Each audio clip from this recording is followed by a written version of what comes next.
All rise.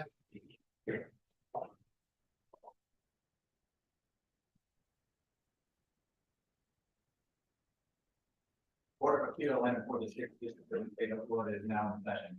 The Honorable Edward T. Brownlee, Judge, presiding. All persons having business before the court draw near to the attention and will be heard. May God save the United States of America, the state of Florida, and the honorable court. Please be seated. Thank you, Marshall Crawford. Welcome everyone to an oral argument session of the 6th District Court of Appeal. You should all know that we are streaming live on YouTube this morning. My name is Petra Brownlee. I'll be the presiding judge today. With me is the Honorable Mary Alice Nardella, and we have the Honorable Roger Ganem as well. All right, we have 3 cases set for this morning's docket. I'll go ahead and call the first case now. That would be case number 23-1107, LCAP Diversified 75 Naples Estates et al. Versus Naples Estates Homeowners Association, Inc. Counsel, how much time would you like for rebuttal? 4 minutes, please. Okay. Thank you. Good morning, and your honors. May it please the court. I'm Tom Elliott here with co-counsel Alan Bobo. This case about attorney's fees. The plaintiff lost the underlying case. They are not entitled to over $900,000 in attorney's fees. The plaintiff's only route to fees in this case is under 723.068, a fee provision in Chapter 723. It provides that in any proceeding to enforce provisions of this chapter, the prevailing party is entitled to a reasonable attorney's fee. So you have to prevail, and it has to be proceeding pursuant to this chapter.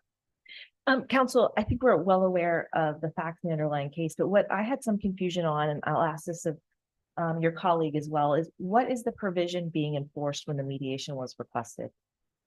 What is the provision under? Go ahead. It was a contract.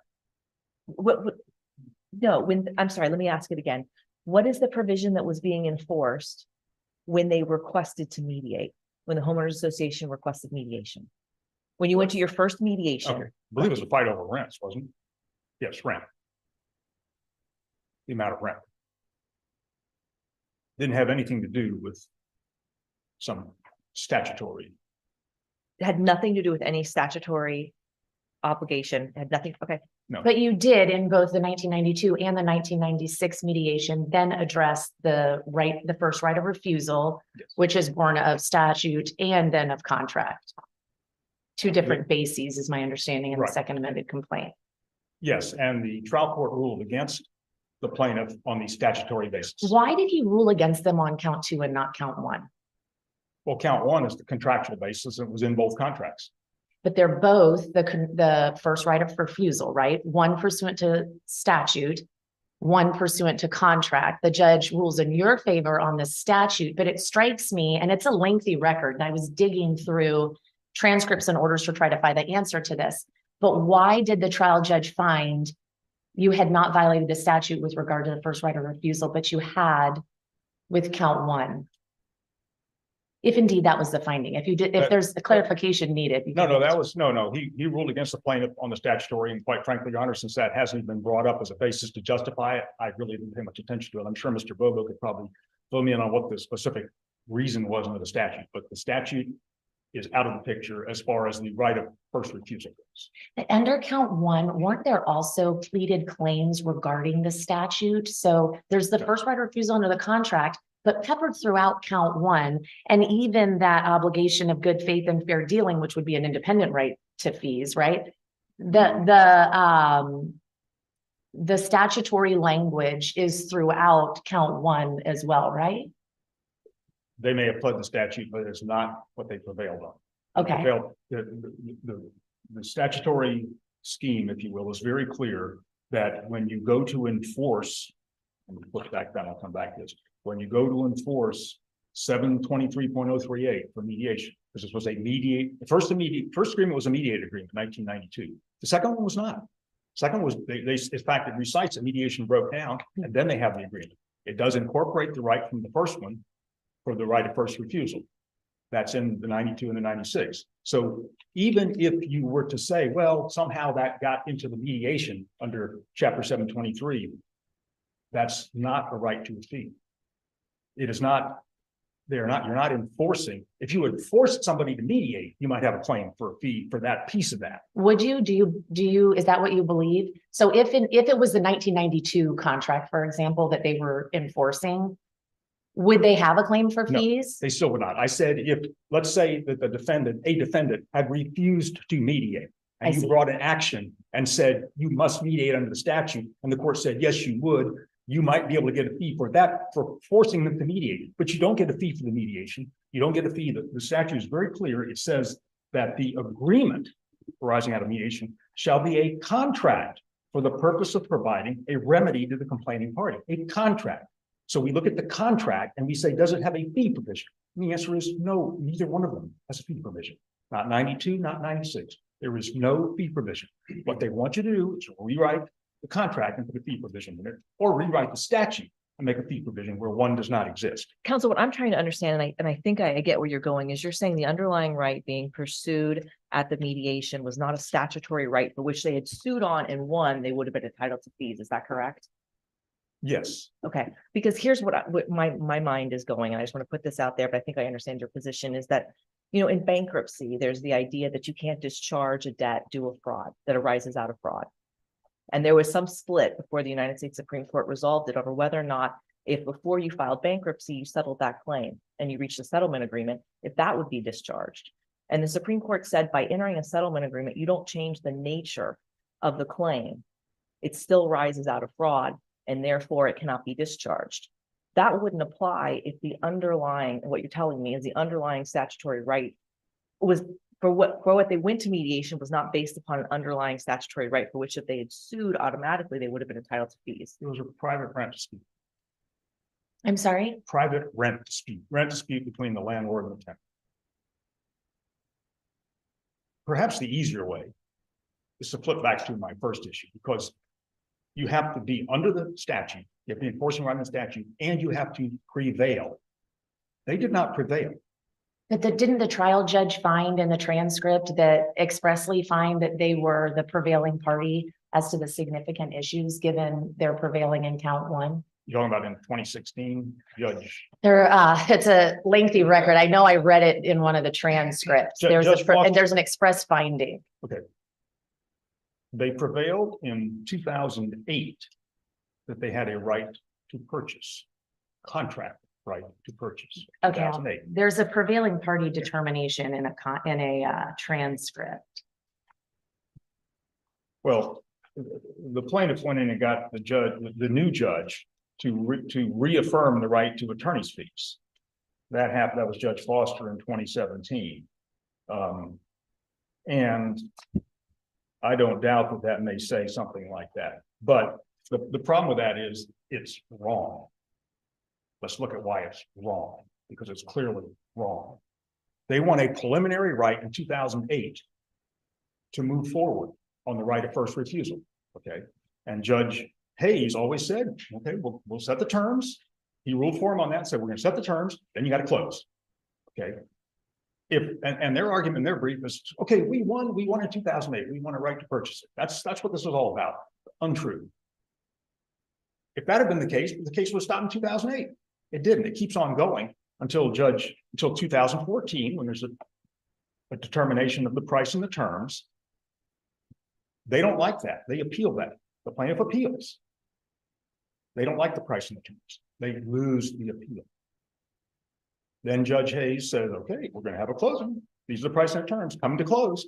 They did not come to close. Judge Hayes enters a final judgment against the plaintiff. They lose again, and they appeal again to the second district and lose again. Twice they lose in the second district. Counsel, let me ask you, wasn't there a point in time at which the association had obtained a judgment giving them the option to buy the property on some set of terms, whether they liked them or not? They did at a point in time obtain that, correct? Yes. Yes. And why doesn't that make them the prevailing party on a suit to specifically enforce a right of first refusal? They've indicated the right of first refusal.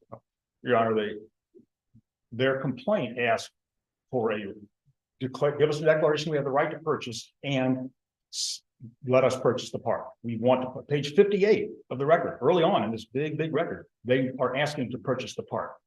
They could wanted- have done that under the trial judge's order, right? if they had come to the closing and purchased, we'd be having a different discussion. Absolutely, Your Honor. They didn't.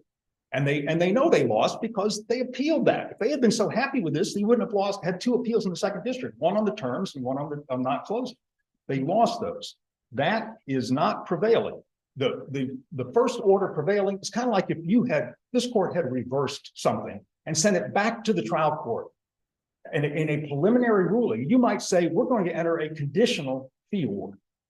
And if you ultimately win, you get your conditional fee.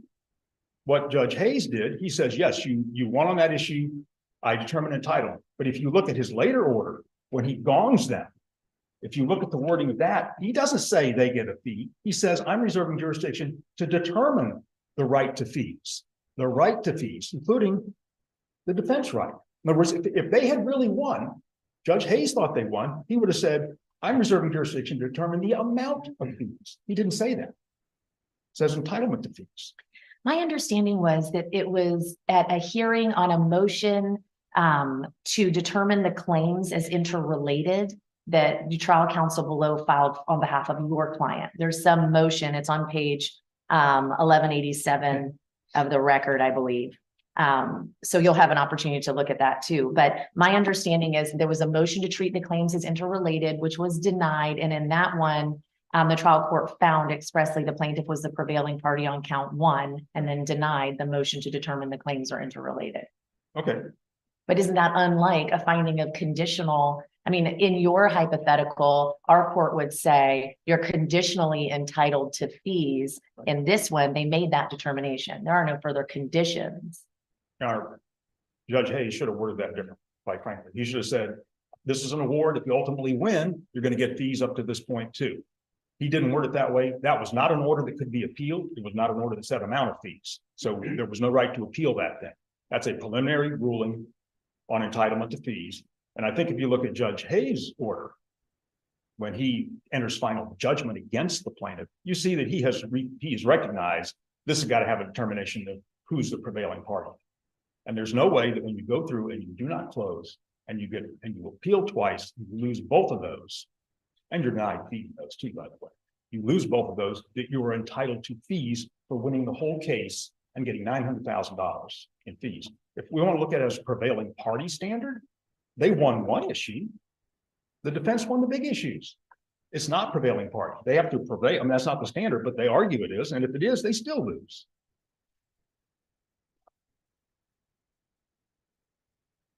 Any other questions?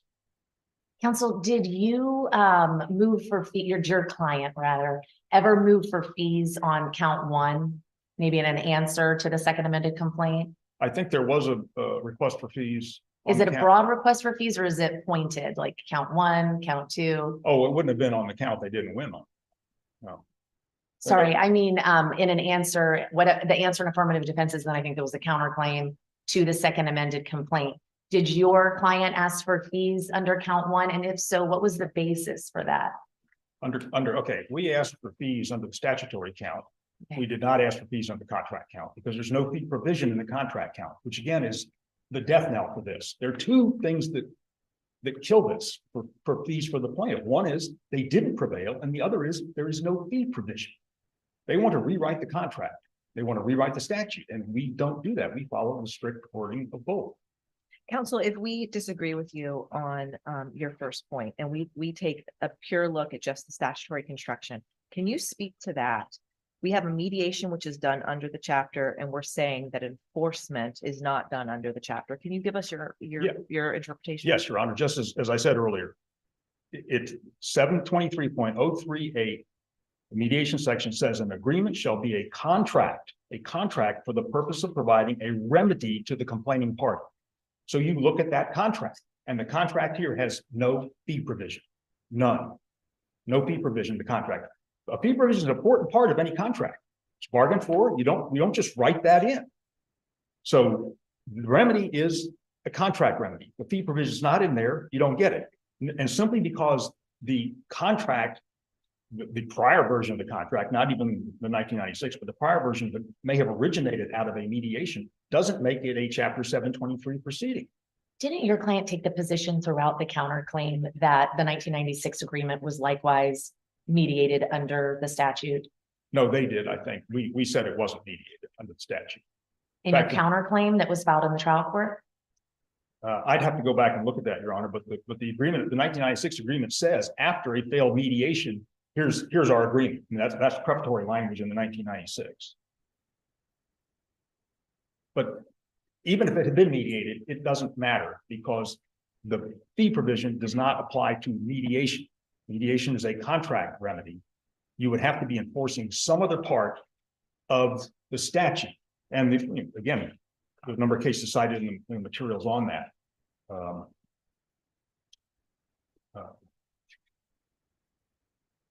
Counsel, do you have any authority that you could point us to on why the fee provision says enforce provisions of this chapter and the mediation was done under the chapter? I understand, I completely understand your argument that it was converted to a contractual remedy and the contract doesn't have it. But do you have any cases or authority where you could point us to where the mediation is required to be done?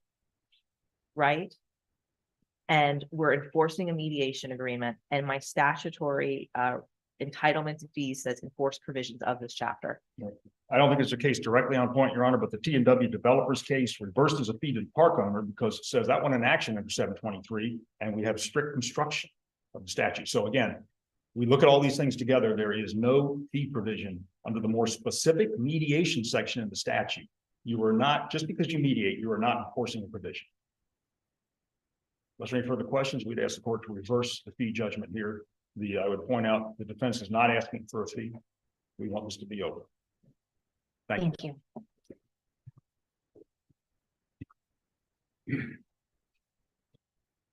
May it please the court. My name is AJ Stan, and with me today is Amit Kozan, my co-counsel, and we represent the Naples Estates Homeowners Association. Before I proceed, I want to go right to one point. The park owner did ask for attorney's fees in its counterclaim. It's cited at the record on appeal at pages 106 through 108. Did they do that based on the contract? They based it, they alleged, they actually sued to enforce the mediated settlement agreements and sought fees on the same basis that my client was seeking fees. What page of the record, counsel? Pages 107, I'm going to cite 107 and 108, but I believe it's also cited on page 106. Specifically, they allege the actions of the Naples Estates Homeowners Association have necessitated this action to enforce the provisions of the April 1996 settlement agreement, which followed mediation under 723.038. Accordingly, LCAP and MHC are entitled to recover their reasonable attorney's fees pursuant to 723.068. It goes on. This is an action pursuant to 723.038 subsection 6, which is exactly the section that my client filed this action to enforce the mediated settlement agreement. And it goes on to enforce mediation settlement agreements. Counsel, what effect does your opponent's pleading a right to fees have on our review, in this case, of the trial court's decision to award new fees? Your Honor, I think it has value from the standpoint of saying that the parties recognized in their review of Chapter 723, specifically 723.037, 723.038, and 723.068, which awards attorney's fees, that is a valid argument and a basis for obtaining attorney's fees for a mediated settlement agreement. Counsel, how does 723.037, which I think is what was pled as the basis for fees throughout the second amended complaint, if I'm not mistaken, but when I went to that statutory provision, I did not see a basis for fees there. Are you saying, can you connect those dots for me? Yes, ma'am, I sure can. So you have to read the statutes together. 723.037 speaks to an informal dispute resolution process. It's kind of complex, in which a homeowners association committee sits down with a park owner. It recognizes the possibility of two informal meetings, and then the possibility of having a mediation.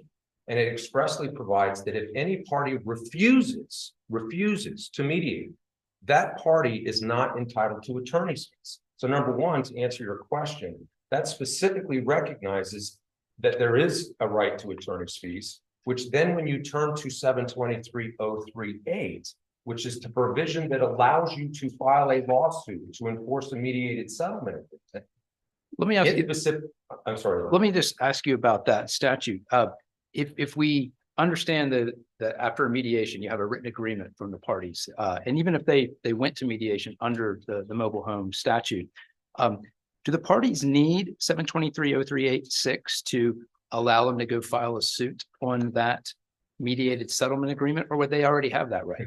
They certainly, I think as lawyers, we would have to admit that a mediated settlement agreement would be enforceable in a court of law. And I myself have asked, why did the legislature actually create a provision that specifically authorizes the enforcement of a provision? And I think what that does is it stresses the value that the legislature put on the mediation process. Recognize these mobile home parks, if you look at what the spirit and intent was of Chapter 723 to balance the unequal bargaining power between the parties, it was to award an association a right to be able to not only go through the mediation, but if it actually goes through the process and reaches an agreement, that they can enforce that agreement. And I don't know why they said something obvious that you can enforce a mediated settlement agreement, but the fact remains that we are actually using that statute. In other words, we are actually enforcing a provision under Chapter 723 and are thereby entitled to attorney's fees under Section 723-068, which states if you're enforcing a provision, you're entitled to attorney's fees. Maybe the context helps. The preceding sentence or the first sentence of 723-0386 says no resolution arising from a mediation proceeding as provided for in 723-037 or this section shall be deemed final agency action. Then it says any party, however, may initiate an action on the contract. Right. Now, in context, isn't this just simply telling us that a mediated settlement agreement leaves the division out of it? It doesn't have anything to do with us. It's not final agency action. But you can go pursue your contract remedy, and any court that looks at this should say this isn't statutory. It's just on the contract.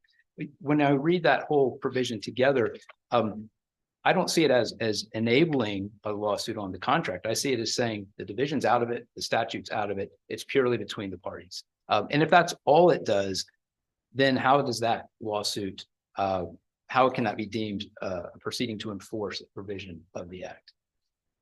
I recognize your argument, your point, Your Honor, but all I can tell you is that if we are, you turn to the T&W Salmonson case, really it's the only decision that gives us any direction as to how you might answer the question of actually enforcing a provision.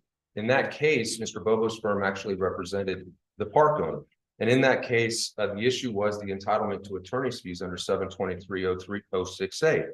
And the court stated that the attorney's fees were not awardable because the claims in the case did not, quote, raise violations of or otherwise implicate Chapter 723.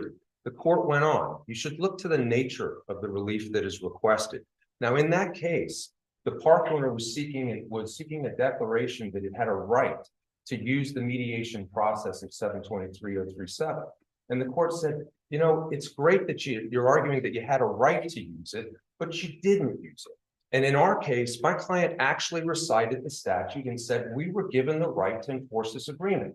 I recognize that it may be an obvious statement that we have a right to recognize a mediated settlement agreement, but the fact remains that that's what that statute says, and we have to read it with its plain meaning. I would add one more thing. We have to turn back to 037, which specifically states if you go through the mediation process, if you refuse mediation, you're not entitled to attorney's fees in an action arising under that section. And our mediated settlement agreement arose under that section. So you have to kind of look at them all together and look at the spirit and intent of the statute and the plain reading of the statute, plain language. But at the end of the day, you truly are you suing to enforce the contract, or are you suing to enforce that provision of the statute which allows you to enforce the contract? We are suing to enforce a contract pursuant to a provision that specifically recognizes that the association has a right to use that statute. Let me add something else that may help with this issue on the language in 038. The statute states that a resolution or an agreement will be treated as a contract for the purposes of fashioning. I contend that the association recognized that this informal dispute process between possibly two parties a 55 and older mobile home park where the people aren't represented by counsel and a park owner sitting at tables, perhaps without counsel, are reaching a resolution. That's the language that's used in 038, a resolution. And for that reason, they recognize that perhaps we would have something less than a traditional contract, one that recites consideration and value and has all the I's dotted and the T's crossed. And for that reason, they said, if you reach a resolution or an agreement, it will be enforced as a contract.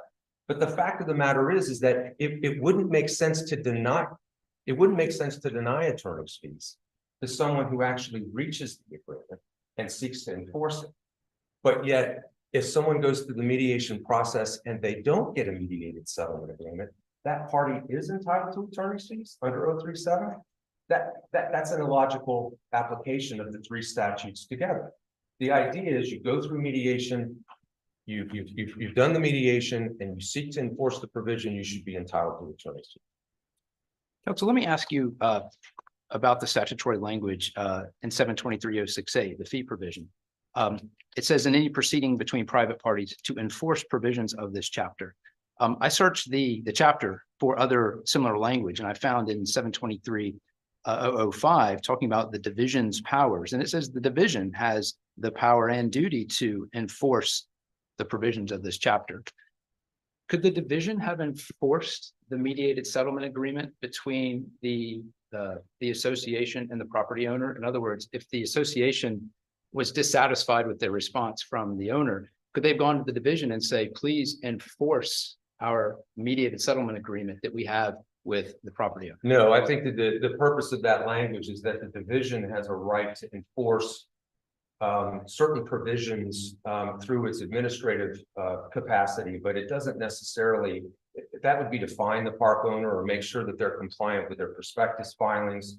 There's a host of regulations that relate to, much like timeshare, how complex that is, that relates to the regulation of a mobile home park. So I think that's what they were getting at, that they have a right to make sure that the park owner is following certain procedures.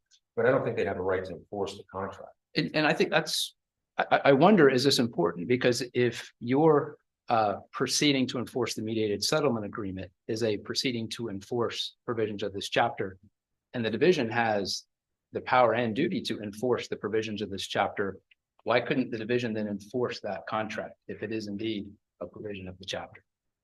I think that there's case law that speaks that an administrative body doesn't have a right to enforce an agreement. I don't think there's an enforcement mechanism for the administrative body.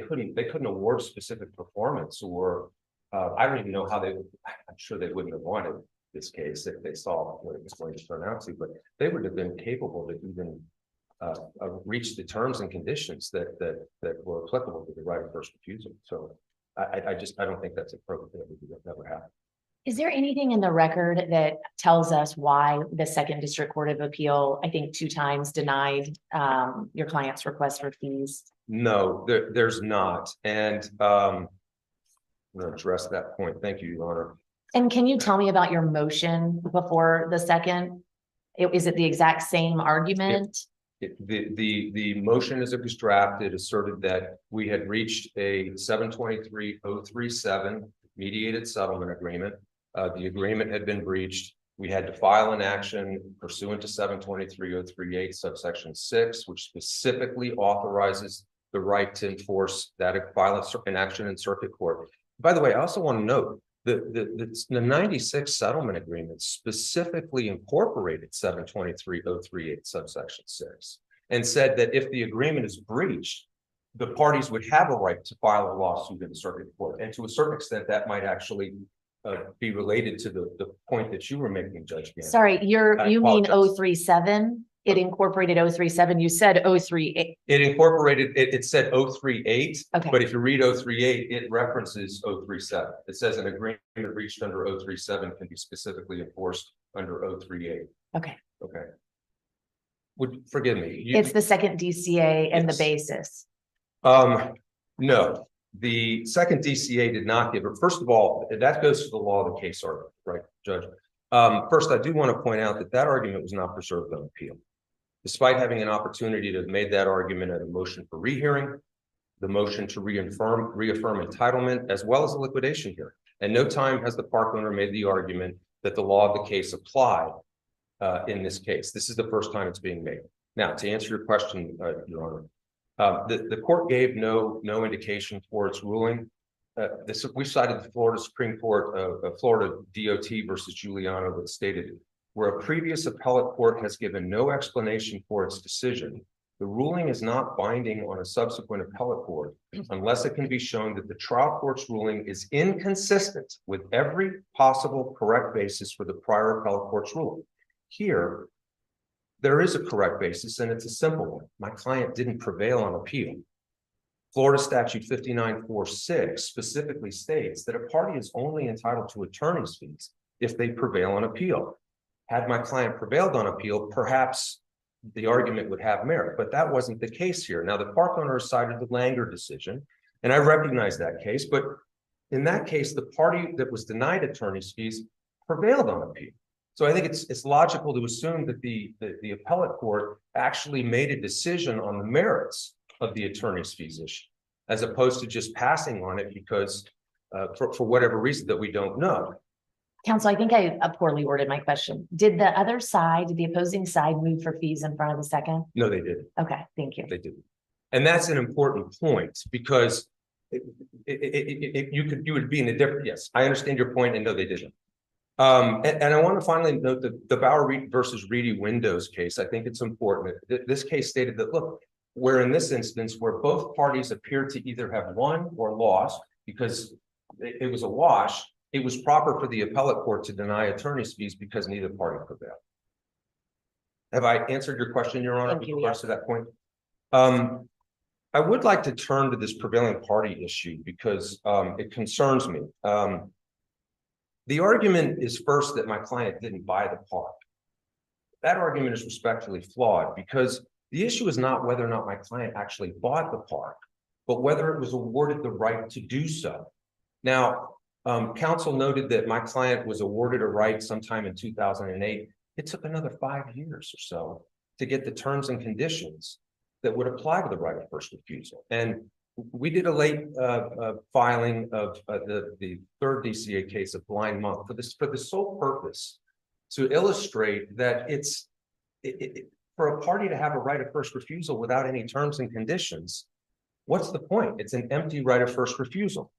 If you look at the declaration in the case, the Second Amendment complaint seeks a declaration that the 1992 and 96 agreements were enforceable under 723.038 subsection 6 and require the park owner, this is what was requested, require the park owner to perform the mediated settlement agreement, which requires the delivery of the terms and conditions that relate and triggered the right of first refusal.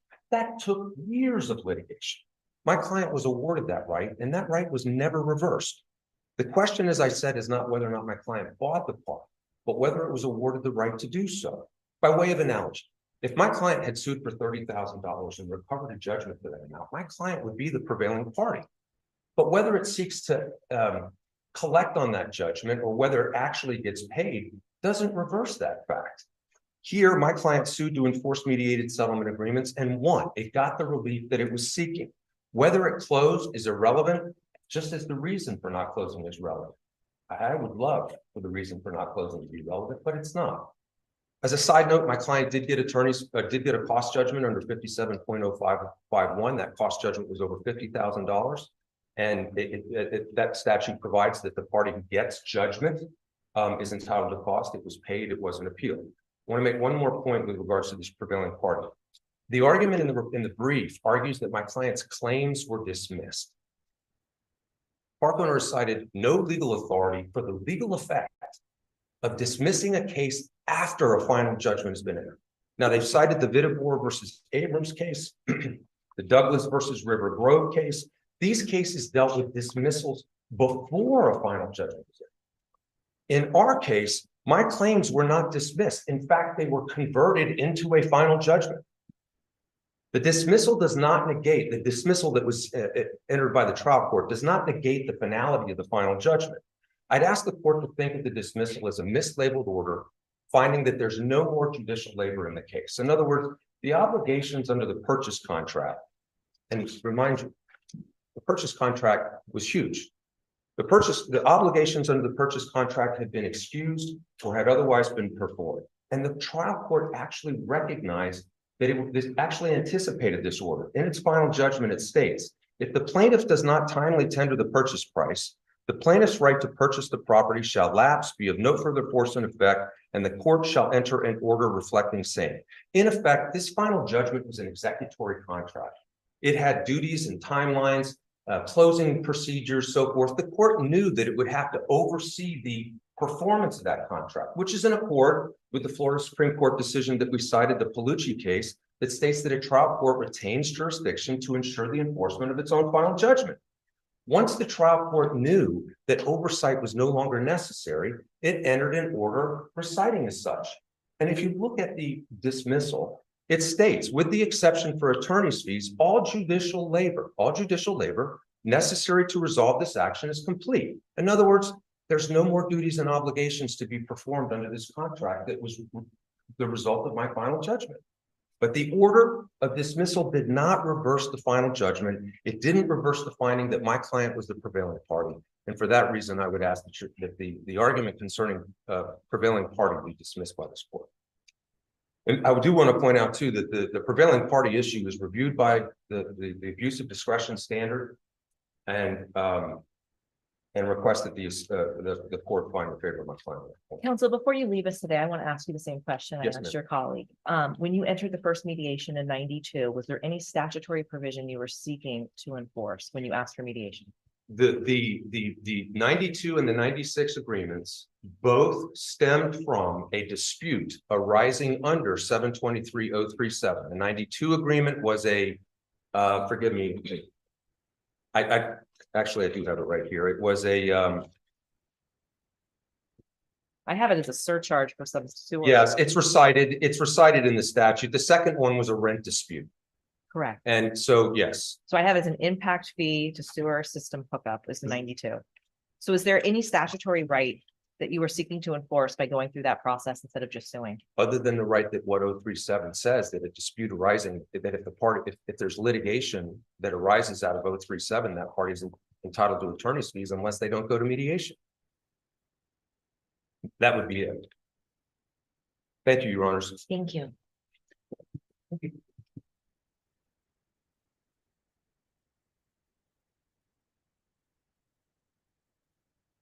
Ruling for the plaintiff here will mean that all mediation agreements carry prevailing party fees. That's not what the statute says. The Douglas case, Judge Griffin, says that a dismissal without prejudice entitles the defendant to fees. Here we have a dismissal with prejudice. How can they be better off? To say that the final judgment against them was a mislabeled order is fictional. They appealed that judgment and they lost. They appealed the judgment before that on their term, setting the terms. And to answer your question, Judge, there was a request for fees by them there. There was a cross appeal by the park, because the park owner didn't like the terms either. So they cross appeal.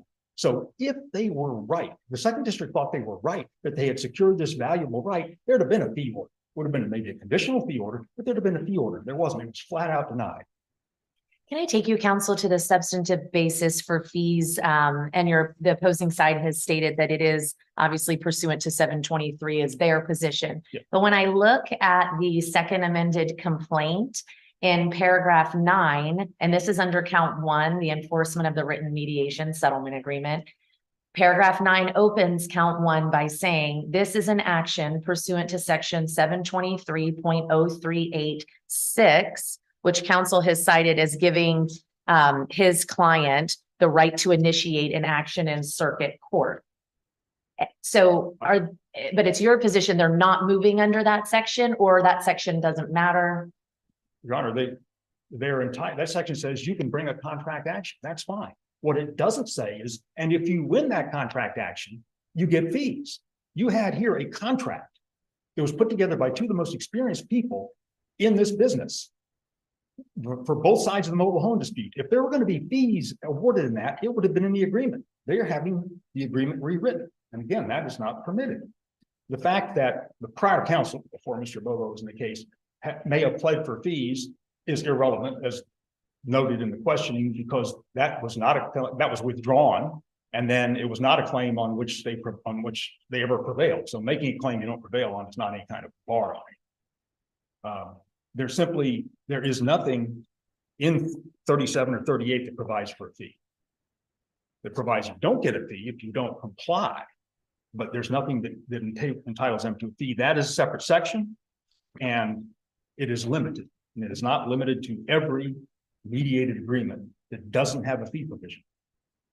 That would be completely turning the things upside down. The blind monk case says you had a right to get a fee. Or excuse me, you had a right to proceed on this. That's essentially what they accomplished in the 2008 ruling. That they just stopped then and said, that's all we wanted. Give us our fees. They might have had a point. Except that they weren't under the statute. They might have had a point that they prevailed, but they weren't under the statute, so they still wouldn't have got a fee. They went forward for many more years until the judge rules against them, sets the terms, and they don't like, they appeal, and rules against them on final judgment, and they appeal and they lose that. There's simply no way they're the prevailing party, and there's no way they're entitled to a fee. If there are any questions, I'll try to answer them. Again, we'd ask that you reverse this fee judgment. Thank you. Thank you, counsel.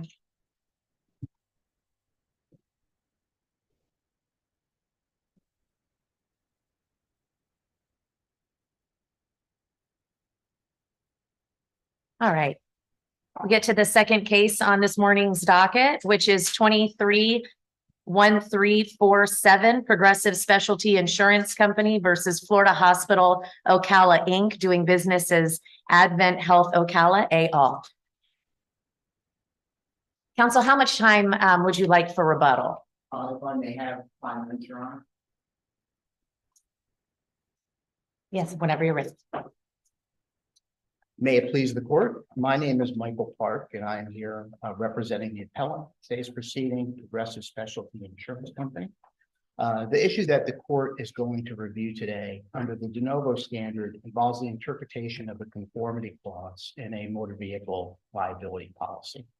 And writing on your district's clean slate, it's respectfully requested that the final judgment that's been entered be reversed and remanded with directions for instructions that the judgment be entered for Progressive instead.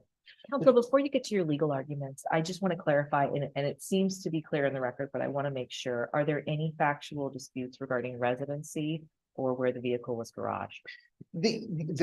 To start answering the question, the trial court resolved the case, and the case was briefed on the premise that the presence requirement under 627-7334 was not addressed from a 90 or 60 day or 90 of 365 days presence of the vehicle.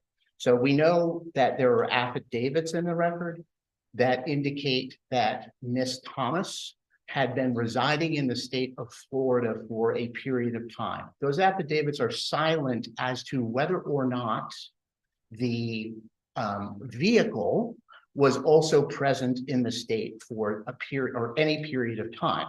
So we argued, as it related to her being a Florida resident based upon those affidavits and the statements in those affidavits under the operation of I think it's 33201 subsection 34, that she met the qualifications as a resident of the state of Florida.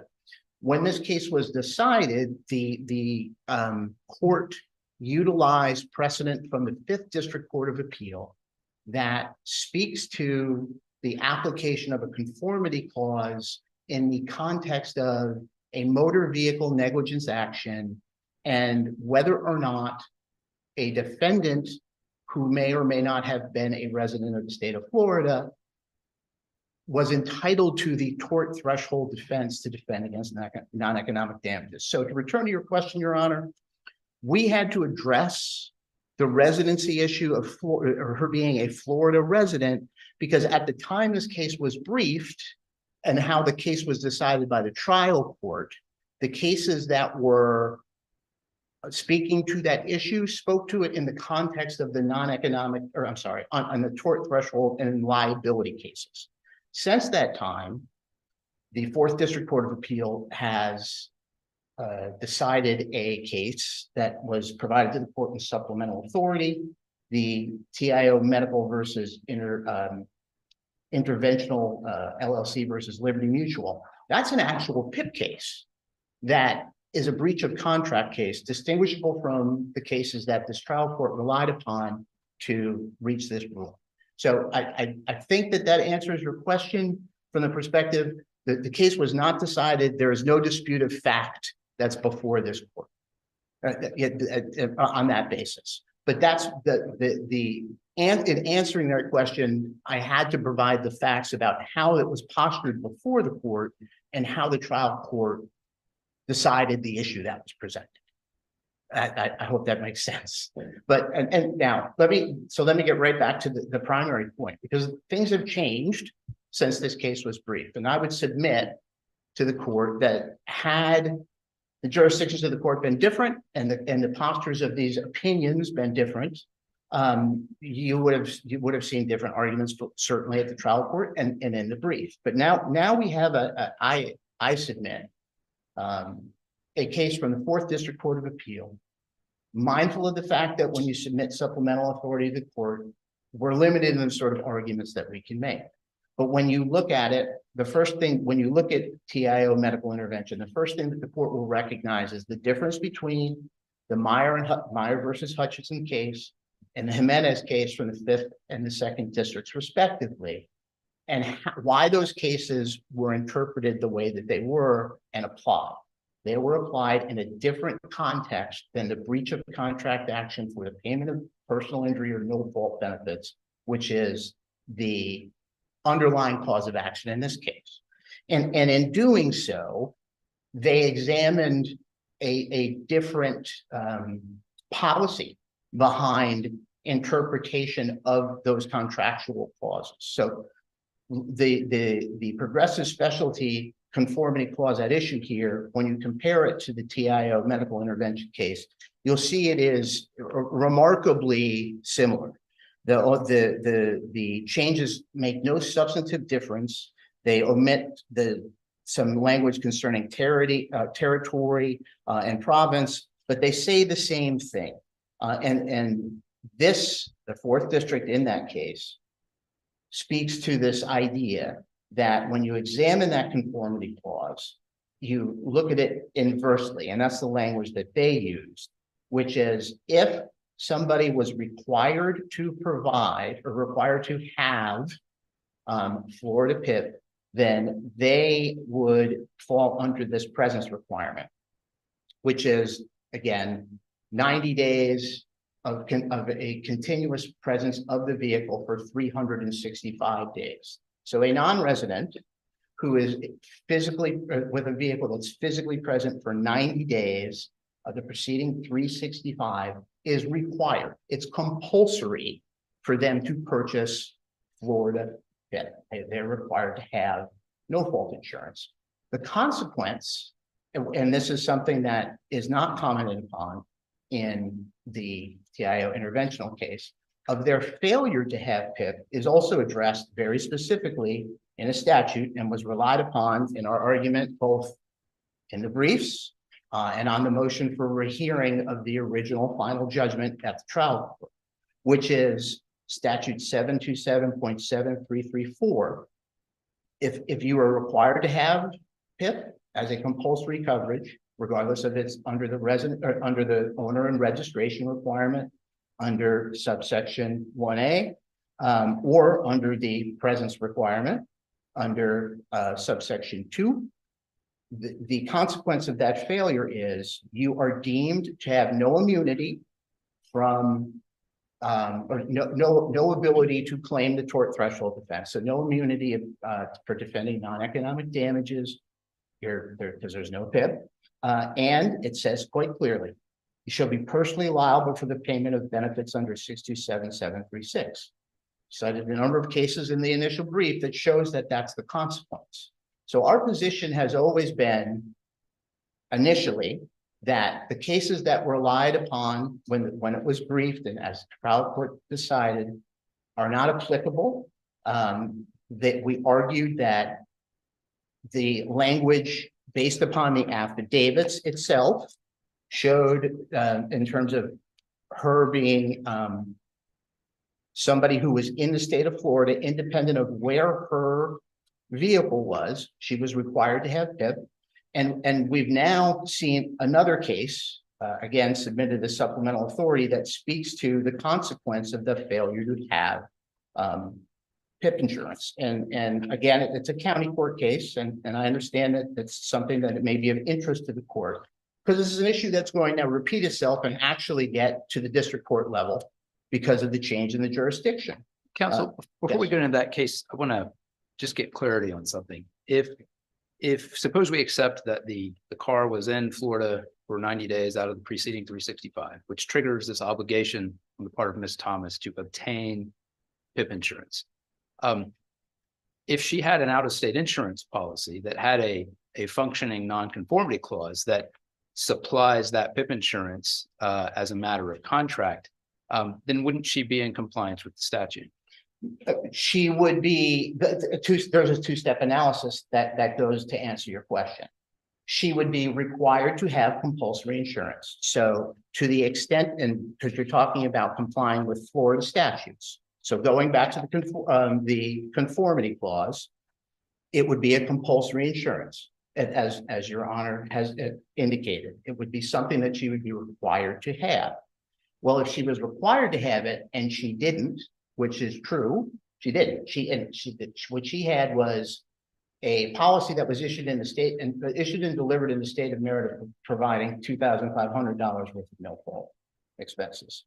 The consequence is spelled out in the statute. So if you're going to rely upon the benefit of the Florida PIP statute to show that you're in compliance with the conformity clause and required to have the compulsory insurance, you can't escape the application of 627-7334, which is if you're supposed to have it and you don't, you're self-insured. But don't we have to answer the question of whether the Maryland policies conformity clause applies and fills in that gap before we ask the question of whether she complied with the Florida statute? In other words, if the Maryland insurance policy says you get coverage in any state that you're in, whatever that state requires, and she comes to Florida, then she would automatically be in compliance with the Florida statute that tells her how much insurance she has to have. I guess what I'm getting at is, don't we just have to decide what the contract says before we even get into whether she failed to comply with Florida law? I don't think you can stop without going not only to the second step, but looking at whether or not, because what you're suggesting is, I believe, that there's a universal coverage that if you come into the state of Florida and your compulsory clause speaks to, and this clause at issue specifically says compulsory insurance or similar law requiring a non-resident to maintain insurance. That's the present statute. So there, I guess that you cannot get away with interpreting the conformity clause without considering 627-7334, because the only way that she would be entitled to the application of the out-of-state coverage is if she was compelled to have the insurance as a non-resident, and the only way that she can be compelled to have it as a non-resident is because of the 9365. So to answer your question, no, I don't. I think interpreting the contractual provision requires you to consider the application of that other statute. So we have the statute that requires her, the Florida statute that requires her to have a certain level of insurance. And we have a nonconformity clause that in some circumstances will provide whatever coverage the state requires. I mean, it's just as a general matter, I guess what I'm getting at is, don't we want to understand whether this contractual provision fills in this Florida coverage or provides this Florida coverage or not? And I understand you have to look at the Florida statute to find out what coverage is required. But then you go to the contract and say, all right, does she satisfy the provisions of this contract to supply that insurance that's required in Florida? And I guess what I just want to focus on the contract language and understand, are we, for example, in the principal garage situation, where is the car principally garage? Is that an issue of contract interpretation, or is that an issue of fact? In other words, is where the car is principally garage something we derive from the contract language? For example, it says on the declarations page, it's garage in Maryland, or is principally garage an issue of fact that tells us whether that provision applies or not? In other words, regardless of what it says on the face of the contract, we really need to know where the car is principally garage. Which question are we answering? Well, I think and again, this is in the initial brief, we argued that in looking at the term of principally garaged, you would go to the garaging, and this was again, originally postured as we were asking the court initially to apply Maryland under a lex loci contractus analysis, and that was denied. We have the argument that when you look at the issue of whether it was principally garage, that the interpretation of it, where the only use of the term is on the declaration page, the car was principally garage in Maryland. So, that it is difficult to avoid the idea that the contract says what it says, but and meaning that it's principally garage in Maryland, because that's not how the trial court decided the case. The trial court decided the case based upon the application of the interpretation of Meyer and Jimenez as it relates to the placement of the conformity clause in the policy in the threshold. Right. So, So, yeah, and, let's assume that I think that those other cases, language is too different for them to apply here. I just want to, how do we construe the language of this policy? And what I'm trying to figure out is when we look at principally garage, do we need to know where it's principally garage as a matter of fact? Or is that just purely a matter, as I believe your opponent says, of contract interpretation? Well, it just means Maryland because that's what it says on the first page. No, I don't. I think that's the preamble to if a covered auto is principally garage. I don't think that is the determinative language of the issue. Meaning principal garaging in Maryland or in Florida is not going to answer the question that's before the court as to whether she was compelled to have insurance as a non-resident in this state. Well, and I would agree with you that the principal garaging doesn't, determine whether she's complied with the statute, but doesn't the language of this conformity clause itself say it only applies if the accident occurs in a state other than where it's principally garage. In other words, if her car is principally garage in Florida, then you stop right there because this conformity clause only arises if the accident occurs somewhere other than where it's principally garage. Well, and that's the argument that we made in our initial brief, which is based upon the affidavit, which is, drafted in the way, not only the affidavit that was submitted during litigation, establishing her residency, establishing, her home address, that shows that the auto was principally garaged in Florida. And if that's the case, then you could stop there. That was an argument that we made. But I'm sorry. No, go ahead. Okay. Does her residency alone to answer the question of principally? I guess that comes back to my first question. Do we have a factual dispute which needs to be resolved below on where it's principally the garage? I think that with the way that I wish we could have had a record that specifically answers the question as to the presence of this vehicle for a certain period of time and its principal garage. But we have a record before the court that has simply the affidavits and the rationale. So do we have to have the question you've posed to me is, do we have to have it? My answer is no, but I would have liked to have had it. I would have liked to have been able to tell you definitively that the car was here for principally utilized here and or was here for 90 of the consecutive 365 days. I don't have a record that permits me to do that. So it is that's what I'm left with to argue.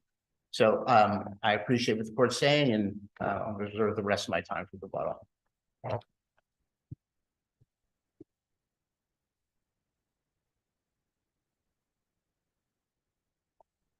Good morning, may it please the court. My name is Chad Barr. I have the pleasure of representing Florida Hospital this morning. I want to just start out by answering a couple questions.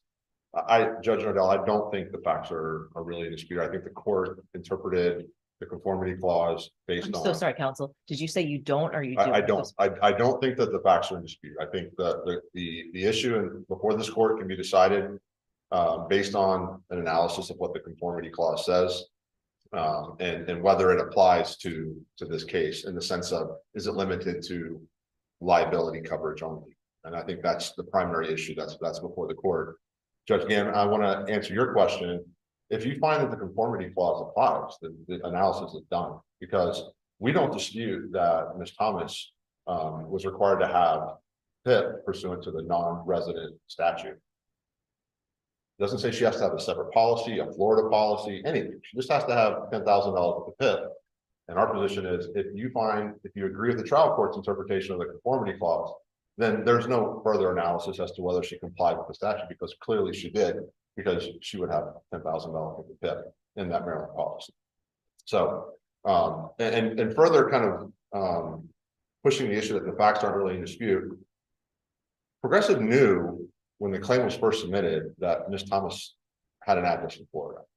They didn't rescind the policy. They didn't deny coverage. They had the rights to do all those things. They chose to process and adjust and pay the claim pursuant to the Maryland policy, which was treating her as a non-resident with her principal garaging address in Maryland.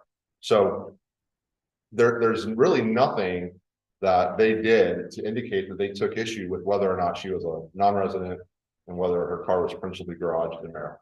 So the facts really aren't the issue here.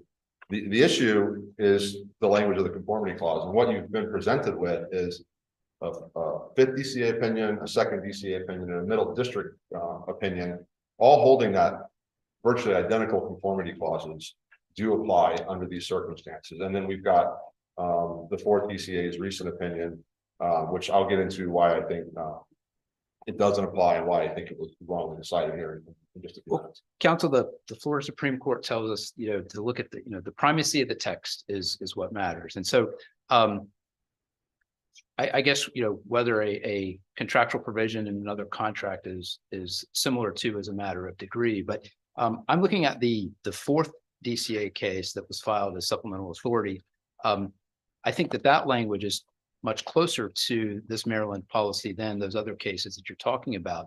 And in that fourth DCA case, it made a point that I don't think anyone has argued here, and I want to get your take on it, is that when we look at in the nonconformity clause, or in the conformity clause, excuse me, after the initial paragraph that talks about principal garaging, it gets into the two numbered sections. The first one has to do with financial responsibility or similar law requiring limits of liability. Now, that's not an issue here because we're talking about personal injury protection, correct? So the second numbered item says a compulsory insurance or similar law requiring a non-resident to maintain insurance whenever the non-resident uses an auto in that state. Now, when I look at that language and I compare it to Florida's requirement that a non-resident whose car has been here for 90 days out of the last 365, that's not the same as saying it requires this insurance whenever a non-resident uses the car in the state. Do you agree with that? I think that the fourth DCA, so the issue came down to, in the second and fifth, the wording was subject to, all right, and in the fourth, the language was whenever. And so yes, our language more closely resembles the language in the fourth DCA. I will admit that. But the question is there really a distinction between those phrases subject to and whenever? And our position is there is no difference in the phraseology, if you will. we have to keep in mind that subject to the compulsory and financial responsibilities of the laws of the state of Florida as a non-resident, then you are subject to the compulsory and financial responsibilities of the state of Florida whenever you drive. So there is no distinction between those two terms. They're just different words meaning the same thing. Now, what's important is we look at the principles of contract interpretation. We can't interpret a contract provision that renders any provision meaningless. We have to do it with reason, probability, and the practical aspect of the transaction between the parties, and the policy must be construed as a whole. Now, getting more closer to your point, I've not been able to find a single state that requires a non-resident to have insurance simply because they drive in the state. Okay, so according to the 4th District's decision in TIO, the only time the conformity clause will kick in is when a state has a law that requires a non-resident to have some form of insurance to drive in that state, and it just simply doesn't exist. Couldn't an insurance company choose to apportion its risk in that manner? I assume they know what all the laws are in the various states, and couldn't they decide in a policy provision to say, well, this is only going to apply if you're in a state that requires insurance the minute you drive? Well, I guess the issue is that the 4th DCA's interpretation of that phrase whenever, what it does is it so narrowly construes that provision that it swallows all the coverage. There's no coverage available whatsoever. So what you do is you end up rendering that term superfluous, and it absolutely zero meaning to it whatsoever. And that's what we're instructed to not do whenever we're interpreting a contract. So yes, it's closely resembles that language, but the analysis that we see in the Myers opinion and the Jimenez opinion both say, regardless of where this provision is located, the fact that the coverage is so broadly worded, and it's worded so broadly because the insurance companies can't be tasked with listing out every state's financial responsibility or compulsory laws. So they're saying the 5th DCA, the 2nd DCA, Middle District, they're all saying because they've worded it so broadly, all right, then this coverage goes beyond just the fact that it's in the limited liability section. So what's your understanding of why it's in that section when there's another, I think it's in like expressly a PIP section in that policy? What's your best argument for that? My best argument is because not all policies have PIP. And so it's easier to have a general section. But this one did, right? It does have PIP, yes, but there are more states than not that don't have PIP. And so that would be my analysis for why. But Counsel, orient us here. We're under a liability section, are we not? We're not under the general section. We're under the liability section in Myers. We're under the liability section in Jimenez. Correct, but the reasoning that's not everybody has PIP wouldn't apply to that. Correct. I don't know why it would be in that section versus another section. But if it's not clear, then it has to be construed against the insurance company and in favor of coverage. So it can't be so. The insurance company can't argue for a narrow interpretation. If we're standing here, however many years later, asking these questions about why this section is here, then clearly it's not clear. And I think the why is not the language. I mean, the why is it here is a deeper question and maybe not even important. Yeah, I understand. But the fact is that it is broadly worded, and I think if we look at one of the things just kind of jumps out to me is if we look at the actual, and you might not have it before you, which is fine, but when you go back to decide this case, look at the out-of-state coverage provision again, because Section 1 specifically limits itself to bodily injury or property damage coverage, which are liability coverage. Section 2 is any other compulsory or similar law requiring non-residents to have insurance. So if they want to lie on the argument that it's limited to liability only, well, that's paragraph 1 of that out-of-state coverage. Paragraph 2 says a compulsory insurance or similar law. Florida Supreme Court has said, we put it in our brief, Florida Supreme Court has said PIP is compulsory. It's a compulsory law. It's the only insurance that a non-resident is required to have in the state of Florida. And so we would ask the court to adopt the rulings in Meyer, Hutchinson, and Jimenez. The briefs are very long, and I apologize that they're so long, but it's difficult. My argument is short. I don't want to leave if you have any other questions, but if not. Well, since you're here, yes, as long as we're talking about the contract, the first part of the out-of-state coverage provision, the conformity clause says, if an accident to which this part one applies occurs, how do we interpret that? An accident to which this part one applies? Is that any accident or is that only certain accidents? I believe based on that language, if that's the argument, I don't think it's clear. I don't think it's clear that it only applies to liability because it then goes on to broaden the scope of what is required. So these are, my colleague is an excellent appellate attorney. He doesn't write insurance policies. So this is not directed to him, but insurance companies hire the best attorneys to write insurance policies. And sometimes, just like statutes aren't always the best worded things. This is not a perfectly worded policy provision. It creates a lot of questions, and those questions just simply can't be construed narrowly against an insured. Counsel, I want to piggyback on Judge Ganem's question. Did liability coverage apply to this accident at all? I don't remember what she hit, if she hit a car or a tree. I don't recall. I don't recall. I'm not sure it's in the record. Okay. Yeah, the accident report is in the record, but I don't recall if whether. If part one applied at all. Yeah, I don't recall. Anyway, I appreciate your time. I'll tender the rest of my time back to the court. We would ask the court to affirm the final judgment. Thank you. Thank you. Thank you, Your Honors. I will try to use my 2 minutes wisely. To answer your questions about the use of the phrase part one and the idea that it should only apply to the bodily injury section of the policy, argument that we had to rely upon in the briefs on a case from Minnesota State Farm Mutual Automobile versus Tennessee Farmers, which goes through the analysis that the court is suggesting here, and found the placement of the conformity clause supports the conclusion that it applies only to the liability portion of the policy, and that the use of the term liability applies to property damage, financial responsibility laws, and other compulsory insurance. That's what we had when we briefed this case. So part one, we've always taken the position that it should always be interpreted only to liability. Compulsory insurance, in the context of the arguments that we've had to make, has to take into account as the way that the trial court decided the case, and that is compulsory insurance includes no fault benefits.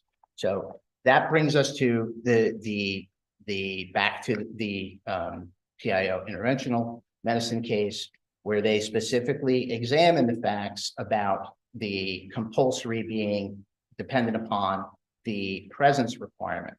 If that's the case, then if you don't have that, if you have not complied, you're not entitled to, on the one hand, be deemed to have this insurance that you didn't bargain and pay for, but then violate the statute by not acquiring Florida no fault when you should have. That can't be an equitable result in a case like this, and that's examined in the county court order where that particular judge. This case was before the Third District Court of Appeal, but it had been dismissed for a violation of an order from that court. And that county court judge examined this exact issue and said, the section doesn't create an obligation to purchase and maintain it. And if you don't, we're not going to interpret it to extend you this benefit. So that's, things have changed a little bit since it was briefed and it was argued. And we ask that the court take the new opinions and the new rationale into account. Thank you. Thank you.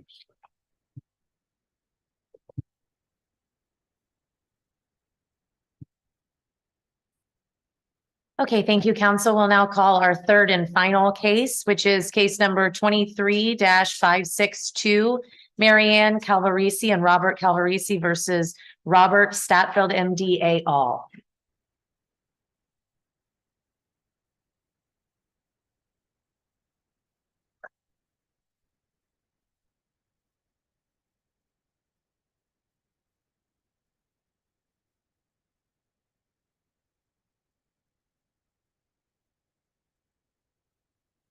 Counsel, how much time would you like for rebuttal? 5 minutes, please. Thank you. Okay. Good morning, Your Honors. May it please the court. My name is Andrew Harris on behalf of the appellants, the plaintiffs in this medical malpractice summary judgment. It's a partial summary judgment, but only in the sense that there are remaining defendants still in the case. The trial court granted summary judgment on both actual agency and apparent agency. It's our contention the trial court blur the analysis with actual and apparent agency, also misunderstood or overlooked. There are actually 5 different actors here. This is not just a physician-patient situation. Counsel, I agree with that perspective, that there are 5 different actors. But can you tell us below, and I know that's going to change for actual and apparent, but can you, and maybe this is better done in your rebuttal, but one of the concerns I have were those arguments preserved below as to both, that the court should view them separately, specifically the student seems to be separate enough from the nurse anesthetist and from the doctor. And so I want to give you that benefit that's how I'm kind of viewing the prison when it comes to that argument, that the court should view them differently. Well, I mean, I certainly think it was noted. It's not at all addressed in the answer brief at all, this issue, but of course, this court is independently obligated to address it. But the arguments are clearly made, the differences regarding that consent form and the different relationship that the hospital had with the outside college, Wolford College, where you have a student. And if I could just also, I think the distinction was made sufficiently. I mean, I would ask this court to reverse, even if we were just looking at the anesthesiologist patient, of course. Certainly. But there are 5 different roles here. We have the anesthesiologist, we have the student, we have the certified nurse, but we also have the anesthesiologist and the supervising registered nurse when they're supervising the student. And this is not just a hypothetical scenario here of what happened. The patient, our client, my client, she specifically had a discussion days before. She said she didn't want a spinal or epidural. Can I ask you, counsel, though, where did you make that distinction for the trial court about all the different actors and the different relationships between them? I will look at the response to summary judgment, and I will, in terms of whether the distinction was made specifically, I will review that. I guess that's the advantage of rebuttal. I appreciate that. Just to touch up on that. And counsel, if I can add one thing to that, when you go back and review, how do we review actual agency as the student? Because I don't think we have in the record the agreement with Wolford.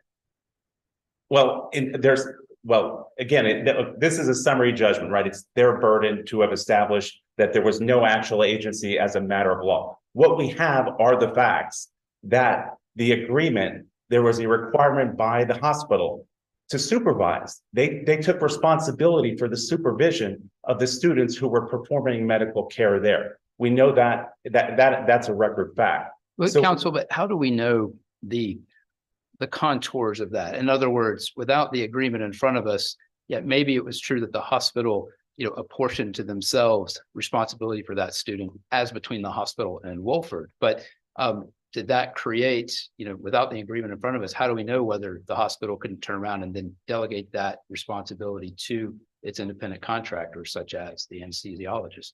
Well, certainly that's only one factor, but it's a significant factor. What we also know is that the hospital had in place a rule that an anesthesiologist, this is an exclusive contract, by the way, this is the only entity providing it, that they had to supervise at all times the student performing the services, and that if a patient didn't want the student, this is a hospital policy. The hospital required the anesthesiologist team, the phrase they use, the anesthesiologist team, the anesthesiologist to follow the patient. So these are elements of the right of control sufficient to create a genuine issue of material fact if we just focus in on the student. I do want to focus on where the trial court focused, which is the consent form. Counsel, before you get there, can I break your stride? Of course. I have one more concern. When I read the trial court's order, I have a question in my mind as to whether or not the trial court made an independent ruling that stands on its own, that by signing that consent form, your client released the hospital from any and all liability, which in my mind would mean, even if we find that all of these actors are agents, that she released them. Is that what is that what the trial court said in their order?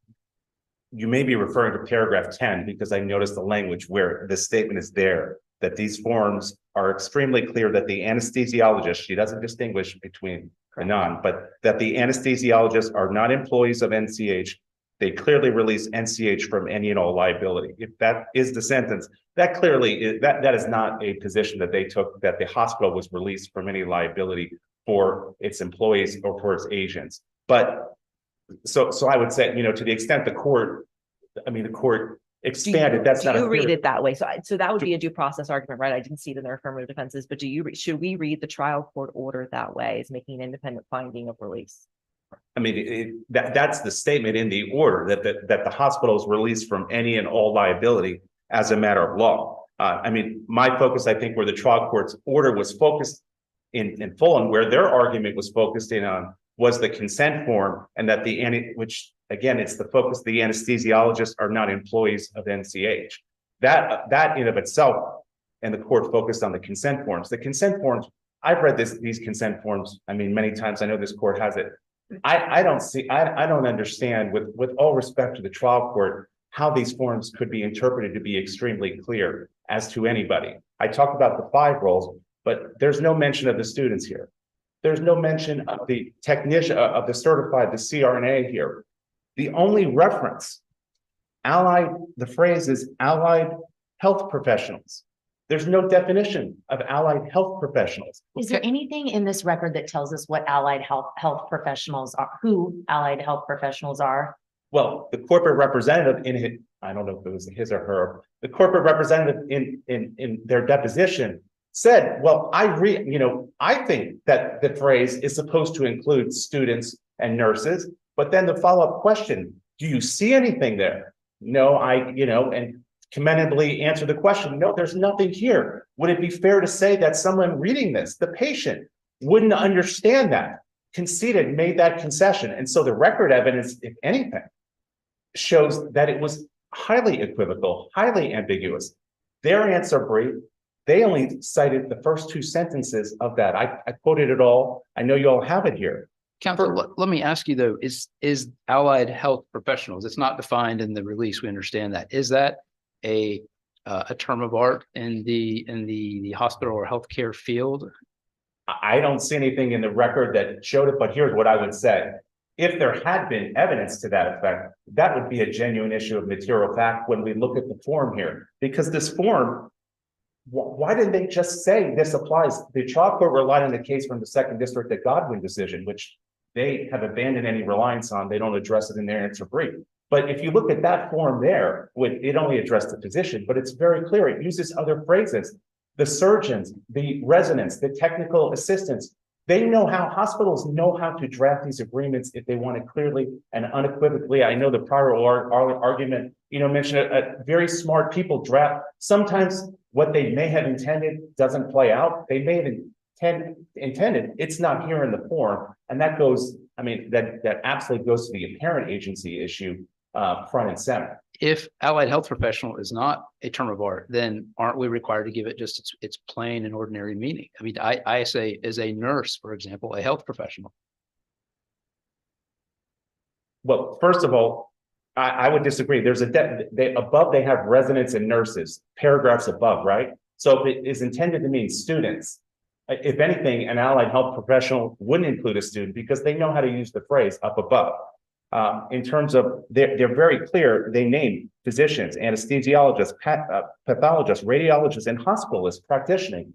Why all these specific terms? And then we use the phrase allied health professionals. We're, of course, on a summary judgment to deprive a party of their, is that not, if this is not an ambiguous agreement, I don't know what could be. Do you think it's also ambiguous as to the anesthesiologist with regard to the consent form? Like what I believe you're looking at right there.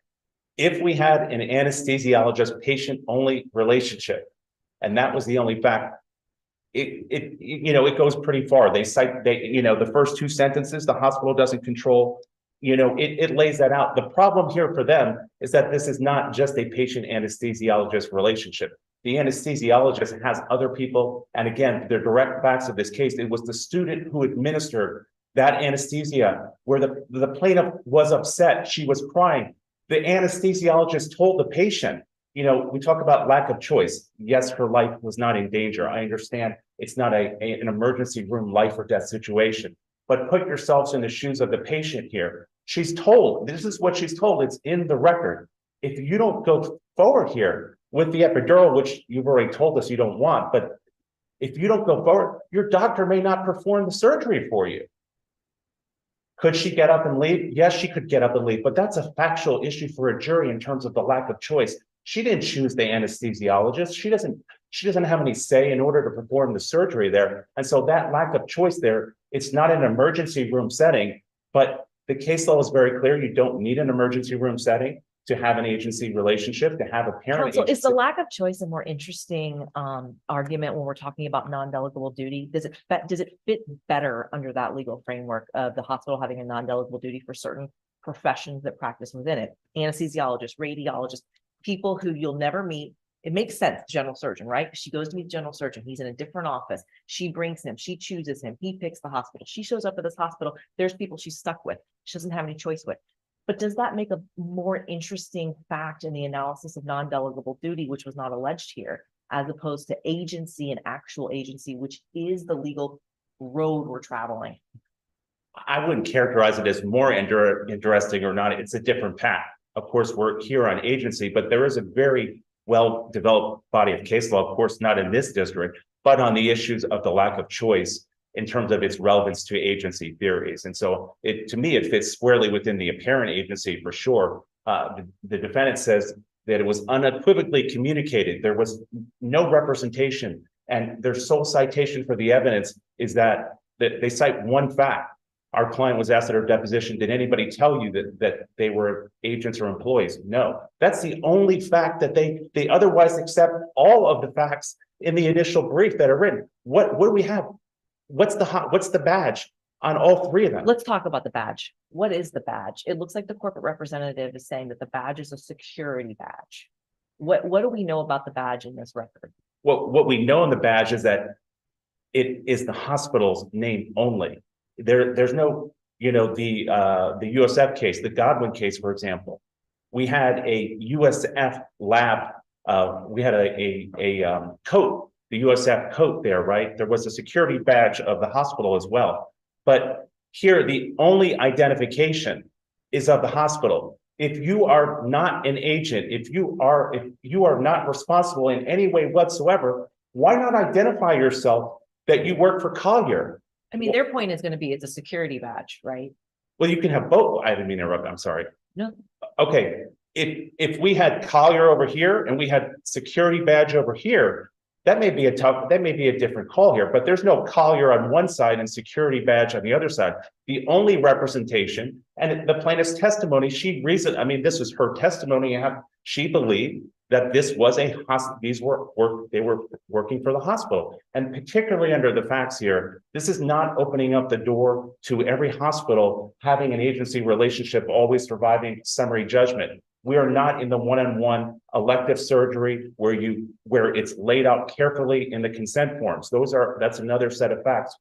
Counsel, about the badge again, that's only relevant in the apparent agency argument, correct? In other words, the hospital, there's apparent agency if the hospital allows this idea that these are the hospital's employees or agents, and doesn't do anything to dispel that notion, and then the patient relies on that in either changing her position or to her detriment.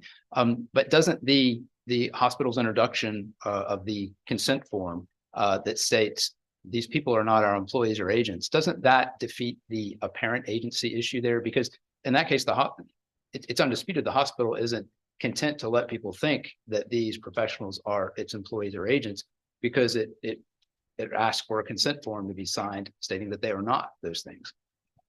I have to respectfully disagree with the premise, which is that you ask whether the consent form disavows the relationship. The consent form does exactly the opposite. It is full of ambiguities. There's two sentences which they don't address in there, where they mention the hospital is not legally or vicariously responsible for the conduct or actions of the allied health professionals practicing in a hospital who are not employed by us. Well, what does that suggest? So we're not liable for the allied health professionals, whoever they are, who are not employed. The suggestion is that means you're saying you are responsible for the allied health professionals who we do employ, who we do have an agency relationship with. And that's the second sentence, the above sentence, which they didn't say, the allied health professionals practicing in this hospital who are not employed by NCH are independent practitioners. Again, that creates an issue of fact, which it means we have folks we have allied health professionals who are employed. Why, that goes to the ambiguities there. A person, that is a factual, to me, that cries out for a factual. This is not the way to write a consent form agreement. We've seen those in the case law. So I would agree with you that if the consent form had adequately and thoroughly explained and communicated that who these allied health professionals are, that would be another story. Then we would have a tension between, you have the badge, you have the logo, which by itself is not determinative. The trial court said it's not determinative. I agree with that, but it's their motion for summary judgment. The trial court also said, well, the exclusive relationship is not determinative. I wrote in the brief, I say respectfully, she flipped the burden around on the plaintiff. It's not our burden. These are significant factors, the exclusive nature and the hospital badge and this full of holes consent form. Counsel, I don't want to eat into your rebuttal time, but I do have one question. You can answer it now or when you come back. But when we look at actual agency as opposed to a parent agency, look at actual agency, what is the measuring stick? The second DCA has said in some case law that it's very significant. When I talk about the control, it's a very significant control. It's obviously not de minimis. What do you say? Well, it's the right of control, not actual control. Okay, we go right of control, we go totality of the circumstances. Let's say we accept that as your argument in the parameters. What is the measuring stick? Okay, you look at the agreement here, very detailed requirements, pre-intake, during anesthesia, how to, I understand all of your evidence, but can you generically describe for me the level? Oh, the level of control? Yeah. It's certainly, I mean, whether we use the phrase meaningful control, significant control, there has to be a meaningful right of control, an ability to have some say in how medical decisions are made. There is a level of meaningful decision-making here. They have the right, the hospital has the right to control who's employed. They have a say. The anesthesia, the director, monthly meetings, performance reviews, a survey. Do they have anybody besides the director? Do they get to control the hiring and firing decisions of the doctor here? So they don't control the hiring or firing, but they have the ability, they have the say, they can remove. So although they're not sitting there for the application, they have the ability, they do have a ultimate say as to who's performing anesthesia, performing those medical services there. And again, this is anesthesiology. This is not a patient relationship. You are given the person there at the hospital. You have no say in who's going to perform that, or you don't have the surgery. So, But to what extent is that notion dispelled by the language in the consent agreement? And I know we're in your rebuttal time. I'm curious about the language where it says that the hospital does not control the medical decisions, diagnosis, treatment rendered by physicians, residents, and or allied health professionals treating in the hospital. I know you got to language further down on that consent form. But it looks to me like they're trying at least to dispel the notion that they have control over these people and their medical decisions. So the first two sentences are what they cite. And I agree that if we had an anesthesiology only relationship with a patient, that it would be a much tougher call here. But even that first sentence, it refers to the allied health professionals. Who are they? So that gets to 3 of the 5 relationships here.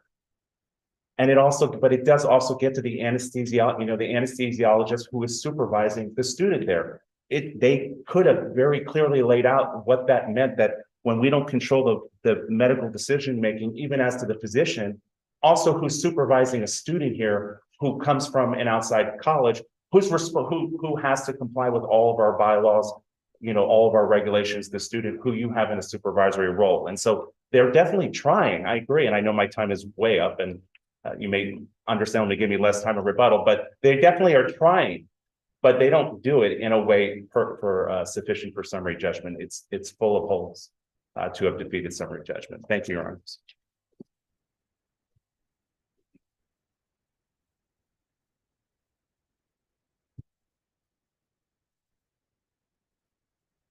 Good morning. May it please the court. My name is Michael DeLugo from the law firm of Whitmer Smith, right here in Orlando. We greatly appreciate the fact that the 6 DCA is here in Orlando as well.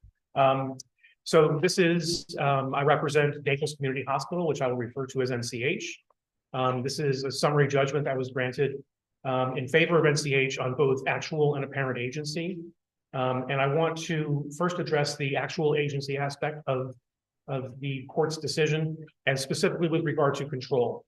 And It's important to note that the standard is, are there any disputed issues of material fact? And I want to emphasize the word material. Ms. Calabrese has cited to an enormous number of facts.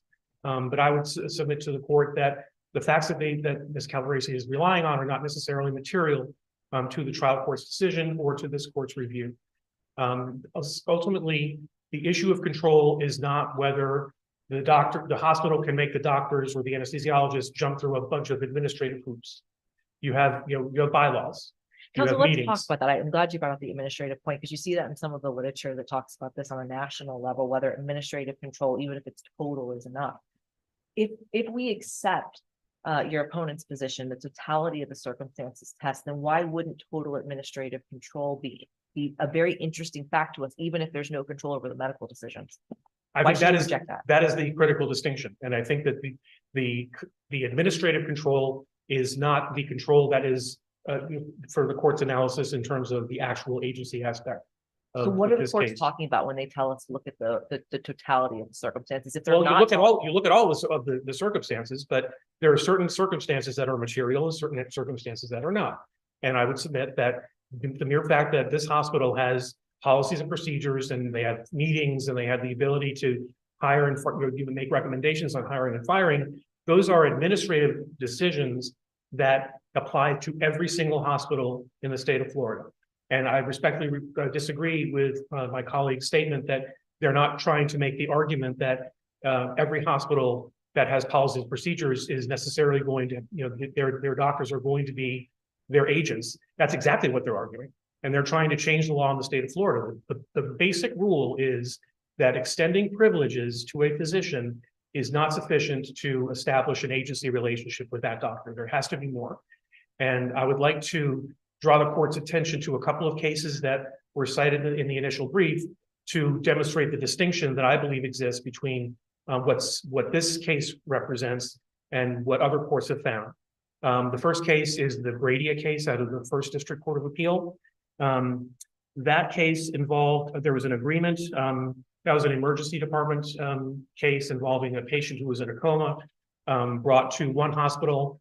That hospital decided that it was a rural hospital, Santa Rosa Medical Center, and so they transferred that patient to Baptist Hospital in Pensacola, which was a higher level.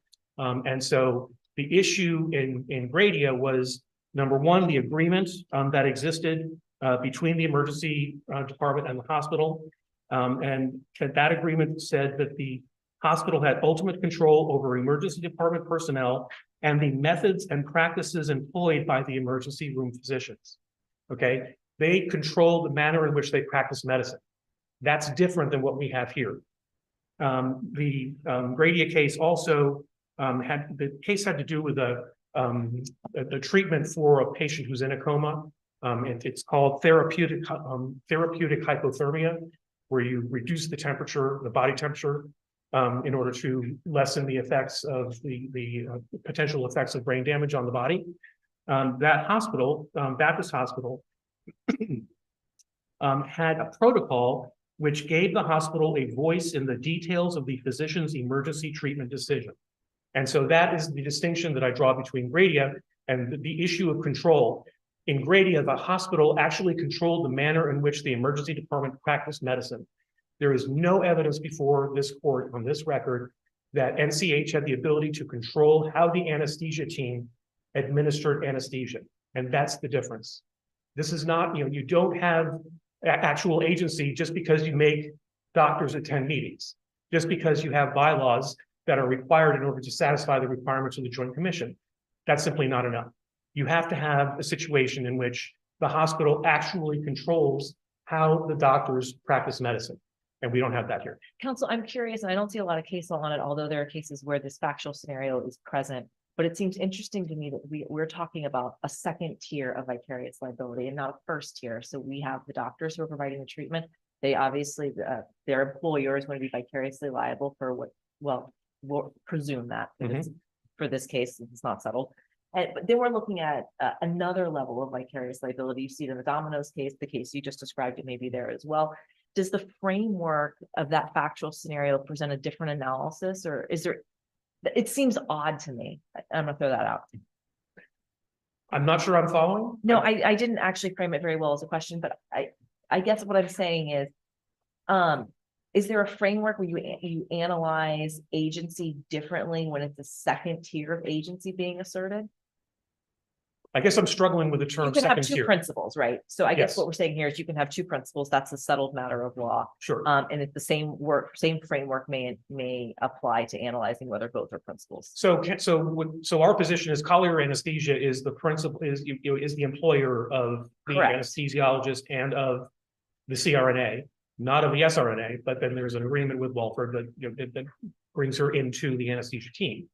The issue here is, did NCH have sufficient control over the anesthesiologist and the CRNA and the SRNA to make them vicariously liable for their actions? Correct. And that's where I'm saying that second, there's two tiers who could be vicariously liable in this situation. That seems interesting. Okay, and to me, I think that the only vicarious entity involved in this case is Collier Anesthesia and not NCH. It seems to me that when you're addressing Judge Nardella's question, for lack of a better term, you're sort of conflating all of them. We're conflating the anesthesiologist and the SRNA, and then I think it's CRNA. I might be bad at the acronyms. But isn't it true, for example, that they're treated somewhat differently, and that the corporate rep for the hospital stated that the hospital was responsible for the SRNA's work, or how that person performed the work? So the student is different in this case, but again, they're making sure that the student is. I don't want to misstate what the hospital's responsibility is, because I think that they are treated the same, in the sense that it is the anesthesiologist, the MD anesthesiologist, who has the specific responsibility for supervising what the SRNA does in the context of the provision of anesthesia. Counsel, when it comes, and that's interesting for actual agency, when it comes to a parent agency and we look at the student, if we were to accept counsel's position that she is not covered in the consent. So now we have a student who's furnished, and hit me if you think I'm wrong with any of these things, is furnished and has some sort of badge on her with the insignia. How do you overcome that? Why is there not a factual dispute there now? Well, the badge is not sufficient to create an apparent agency, and there's case law that states that. So it's just because someone has the badge does not mean that that does not create an apparent agency relationship. The key here is that the elements of there's a representation by the principal, a reliance on that representation by a third party, and a change in position. That second element, that the reliance on that representation, that reliance has to be reasonable. And I would submit that Ms. Calabresi's reliance on that badge here was not reasonable in light of the documents that she had signed days prior to the surgery, where she was told they're Right, not. if we take the documents out, because we say the student's different, right? And the documents don't cover the student, and we have a badge and we have furnishing. Why is her reliance not reasonable? Why doesn't that go to a jury? Because she is part of the anesthesia team, and she is clearly told in these documents that the provision of anesthesia, and the language of the first document that she signs says that she consents for Collier Anesthesia to provide anesthesia services to me, and the services will be provided by an anesthesiologist directed certified registered nurse anesthetist, or by a registered nurse anesthesia student affiliated with Collier Anesthesia.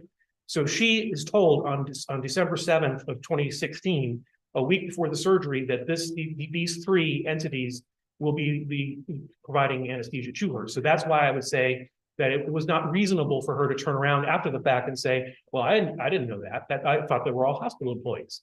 Well, she was told a week before the surgery that they were not.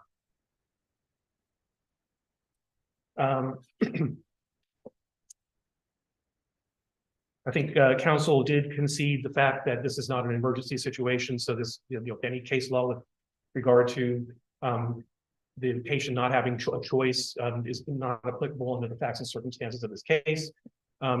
It's our position that this is a straightforward trial court got it right. There is a lot of immaterial facts that are being floated around here, but if you look at the core facts that are before this court, I feel that the court should affirm, and if the court doesn't have any further questions, I will rely on them. Counsel, you're familiar, I mean, obviously you're familiar, the trial court order, do you read the trial court order? I did. As the judge finding, that your clients had been released from any and all liability regardless of a finding of agency? So I didn't like necessarily every word that I read in the trial court's order, but I still think that the trial court ultimately got the answer correct on the issue of apparent agency and actual agency, that the hospital is not vicariously liable under the undisputed facts in this case. Whether this was a release of the hospital, that's, I deal with the record that I'm handed. But I still think that the trial court ultimately made the right decision with regard to actual agency and apparent agency, and setting aside the language of the hospital we released. On actual agency, you make the point in your brief, I believe, that the test is conjunctive, meaning that all three elements must be satisfied. Some acknowledgement by the principal that this is my agent, some acceptance by the agent of the undertaking, and then third is control. We've talked a lot about control. The trial court's order said the first two elements weren't satisfied. Neither of the parties really talked about that much, just in passing. Is it your position that that simply the plaintiff has failed to show any record facts that support the first two elements, or are there some facts that support those elements, but just kind of help me understand what does the record tell us about those first two elements? Page 705 of the record. It's the agreements. It's the hospital not only acknowledged that the agent did not acknowledge that the agent would act for them, it absolutely disavowed the fact that the agent would act for them. And so there was no effort by the hospital. There's no affirmative record evidence to suggest that first element has been satisfied. And I read the if there's no acknowledgement, then there can be no acceptance. So does the level of control, if the first two elements are not satisfied, by some independent evidence, can control itself indicate one or both of those first two elements? In other words, if you have such a high level of control, can you have such a high level of control that you can infer that the first two elements are satisfied? Or is it a completely different analysis, and that in the absence of some express, undertaking, some express intent by the principal and express undertaking by the agent, doesn't matter how much control there is? Well, that's true, because they are conjunctive. That you do have to establish all three. And so if you can't establish one and two, number three doesn't matter. But I would argue that all three of these are very strongly, the record very strongly shows that the plaintiff could not demonstrate any of the three as a matter of law. I had mentioned earlier that there were two cases that I wanted to cite to on the issue of control. The other one was the Villazon, Villazon decision versus Prudential Healthcare Plan. That is a Supreme Court case from about 20 years ago. And the distinction that I would draw is the same as the distinction that I drew in Gradia. This involved an HMO, which were notorious for the amount of control that they exerted over physicians and how they provided healthcare to their patients. And the court stated here, the record evidence reflects significant indicia of PruCare's right to control the means by which medical services were rendered by member physicians to member patients. And so that's what we just don't have here. There is no record evidence to suggest that NCH had any control over the manner in which the anesthesiologist, the CRNA, or the SRNA actually administered anesthesia. And that is the key element in control. And but so the other sort of peripheral instances of control don't matter for purposes of the motion for summary judgment, because it just strikes me that you're asking us to take a very limited view of the control, like the actual performance of the anesthesiologist's services, right? So actually doing that job rather than other external things that might demonstrate control. Is that the test in Florida? Just what the dispositive moment, where's the moment where the incident happens? That's what we look to for control, because it seems to me that there's an argument to be made that there are other instances of control. The hospital having the right to approve physicians that Collier wants to employ. Let's see. Do you want to speak to this before I go through the laundry list that I've got? Hospitals have to credential their physicians. They have to do that. If they don't do it properly, then they're going to be liable for negligent credentialing. So they have to have the ability to say who gets to practice in their facility.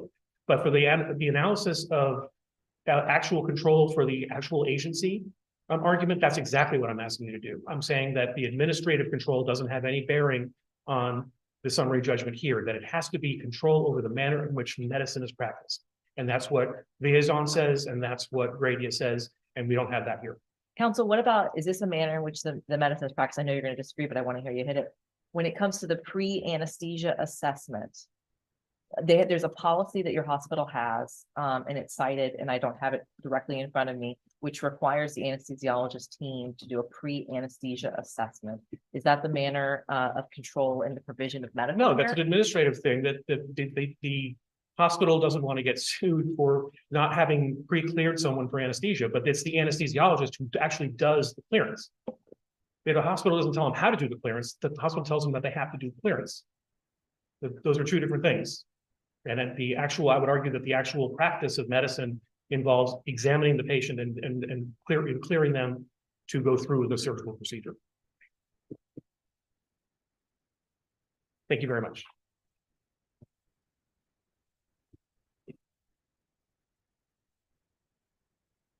The pre-op requirements, it's at 624 to 640.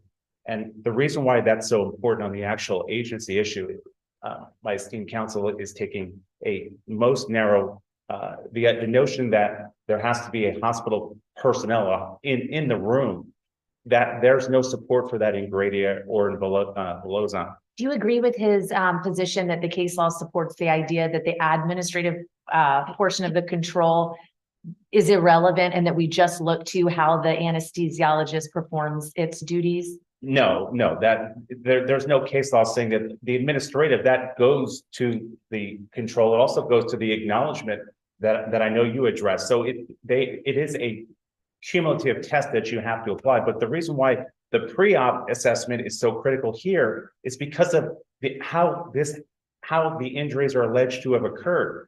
The plaintiff said she did not want an epidural. That is directly regarding the pre-op. So it's not just, it is the decision to use an epidural as opposed to a general. That is a right of control because they have a direct influence as to how that pre-op, the communications, how that relationship is formed. And those are part of the allegations in the plaintiff's complaint, of which there are genuine issues of material fact. I did go back and review the response to summary judgment, in terms of the five, were the five relationships, no, it was not articulated out one by one by one by one by one. But what the plaintiff did know, and it is their motion for summary judgment, is what the forms do and don't say. And the forms, as the plaintiff pointed out in response, they don't inform the plaintiff who the allied professionals are. There's no way for the plaintiff to have known and whether the three actors were included in those categories and what their relationship with the hospital was at the time. And the forms don't delineate the categories of individuals they wish to discharge responsibility for. So although it doesn't break down the five relationships so perfectly, the argument is certainly made there in terms of there is a relationship. The record shows that there's a different relationship this is not a one-on-one anesthesiology patient, doctor-patient relationship. I am not advocating for open-ended hospital liability that every hospital in the state of Florida or within this district is liable. I make it very clear, it is not the extension of staff privileges that is what creates a genuine issue of material fact. But we look at the forms, we look at the badges alone are not a factor, but that is an important factor in terms of the apparent agency and whether it is a reasonable, it absolutely. Counsel, I believe you're out of time. If okay. anyone else have any further questions. Yeah. Okay. Thank you for your argument. Thank you very much. Thank you.